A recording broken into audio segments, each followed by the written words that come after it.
Hola gente, ¿cómo andan? Yo soy Nacho y bueno, esta es la segunda parte del texto sobre el mecanismo psíquico de los fenómenos histéricos. Texto que habíamos dicho que es pre-psicoanalítico, ya que es escrito antes del año 1900, más precisamente en el año 1893.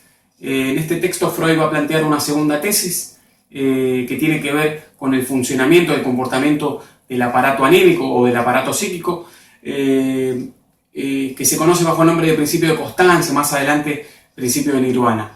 El origen de este aparato es más de carácter biológico, fisiológico, que remite a la homeostasis. Antes de pasar a aclarar qué es esto del principio de constancia, vamos a ver este concepto, qué es lo que significa, si me refiero a la homeostasis. La homeostasis podemos entenderla como sinónimo de equilibrio y la podemos definir como la capacidad que tiene el organismo de mantenerse en equilibrio consigo mismo en relación a lo que pasa en el entorno. Parece difícil, pero es sencillito. ¿Qué vendría a ser esto? El organismo, para que conserve la salud, tiene que mantenerse dentro de ciertos valores determinados, dentro de ciertos valores saludables. Si se aleja de esos valores y si se va más allá, corre riesgo a la salud, entonces todo el organismo se pone en funcionamiento para restablecer la situación nuevamente en los valores normales, saludables.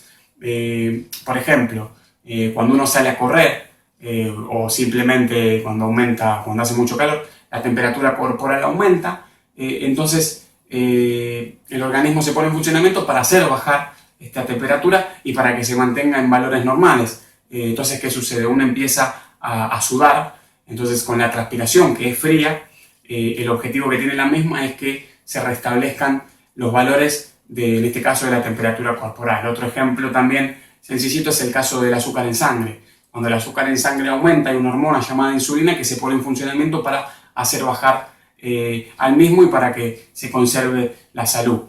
Podríamos decir que la gente que tiene diabetes, podríamos considerar como que hay una falla homeostática en esos casos en donde la insulina no se produce de una manera determinada como para hacer bajar el azúcar en sangre.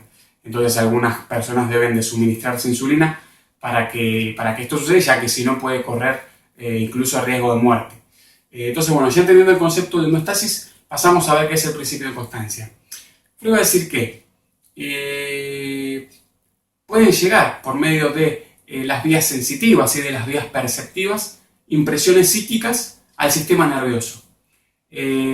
También podemos llamarle a estas impresiones psíquicas bajo el nombre de energía psíquica, monto de afecto, suma de excitación, ¿sí? Entonces estas impresiones, estas sumas de excitación que llegan al aparato pueden aminorarse, pueden desplazarse, pueden descargarse, etc. Así se comportan, dice Freud, como la energía eléctrica que se dirige de un cuerpo a otro.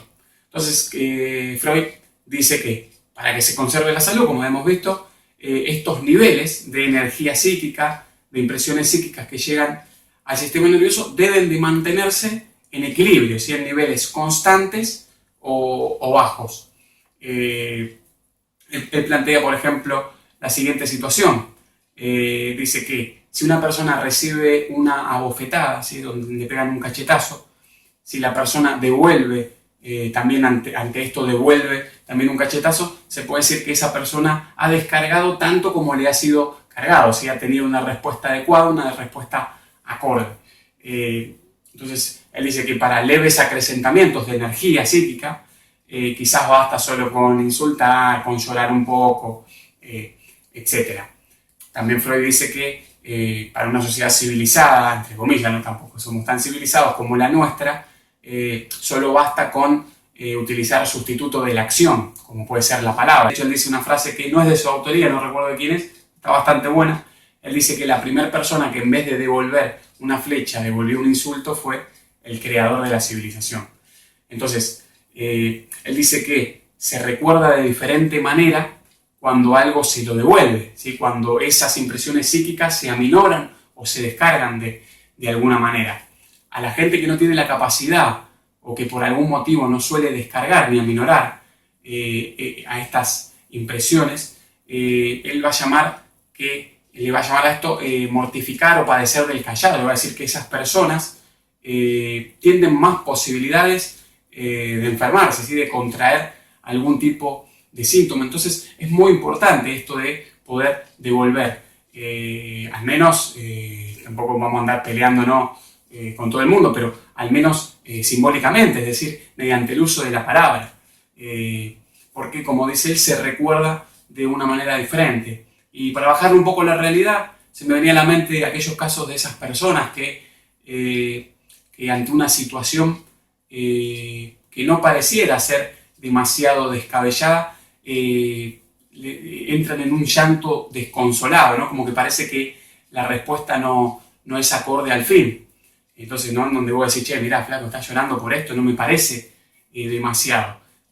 Bueno, esa gente podríamos considerar esa gente que explota, ¿viste? Que vos te das cuenta que no está llorando por lo que le sucedió, sino que al parecer hay otro motivo por detrás.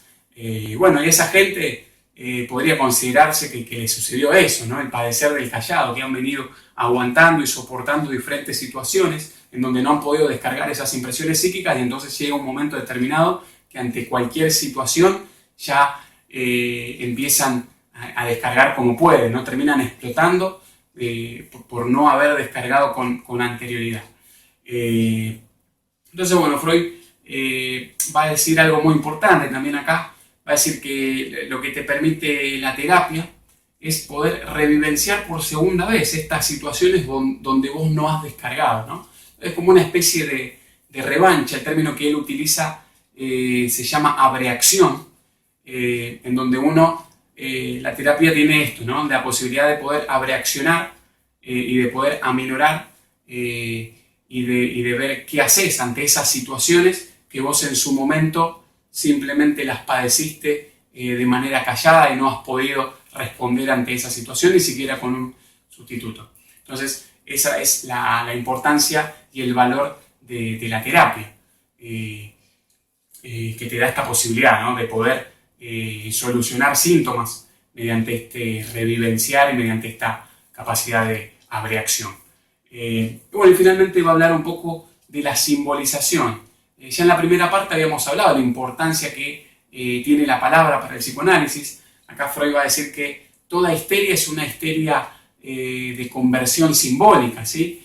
En donde la relación entre lo que sucede y el síntoma, el puente que une a ambos es un puente lingüístico.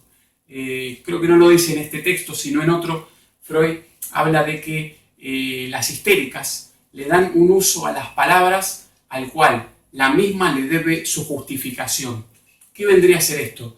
Es decir, las histéricas simbolizan de manera literal, ¿sí? Usan las palabras a veces de manera literal, y esto se ve particularmente en el síntoma, ¿no? Cuando uno descubre, puede desanudar ahí qué es lo que sucedió y a qué se debe ese síntoma, puede llegar a esto, ¿no? Y ahí se ve claramente cómo hay un puente lingüístico entre ambos. Finalmente Freud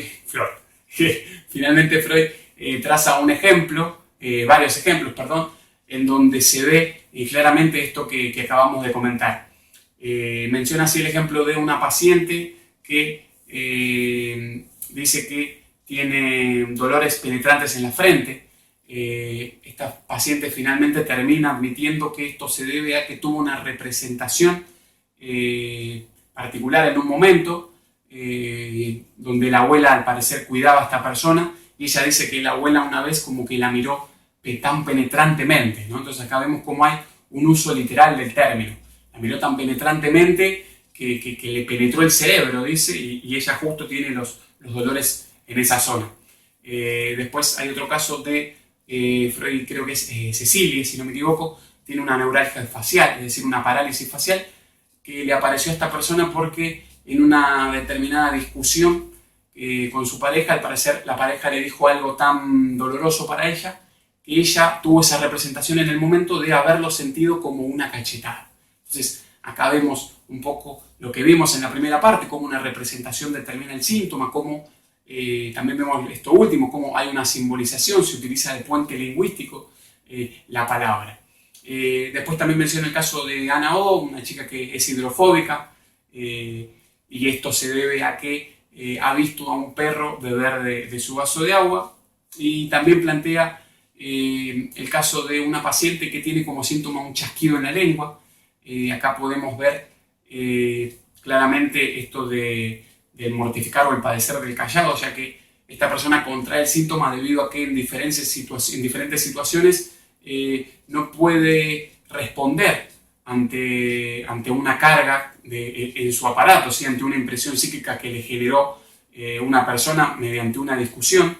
La paciente dice que no puede responder porque estaba presente su hijo, entonces decidía no decir nada ante las acusaciones que recibía para no generarle ningún problema al hijo. Y bueno, finalmente el problema se lo termina generando ella porque el síntoma que aparece es un chasquido en la lengua, ¿no? Que justamente también vemos acá el puente lingüístico, como hay una simbolización entre el querer decir algo, no decirlo, y aparece un chasquido en la lengua, como si ese deseo, esas ganas todavía prevalecieran. Entonces, bueno, esto es nomás la segunda parte. Espero que se haya entendido. Cualquier duda, algo que no quedó claro, en los comentarios lo vamos resolviendo. Si les gustó el video, denle like y nada, les digo que se suscriban al canal. Así van recibiendo las notificaciones de los próximos videos. Y bueno, nada, eso. Muchas gracias. Nos vemos la próxima.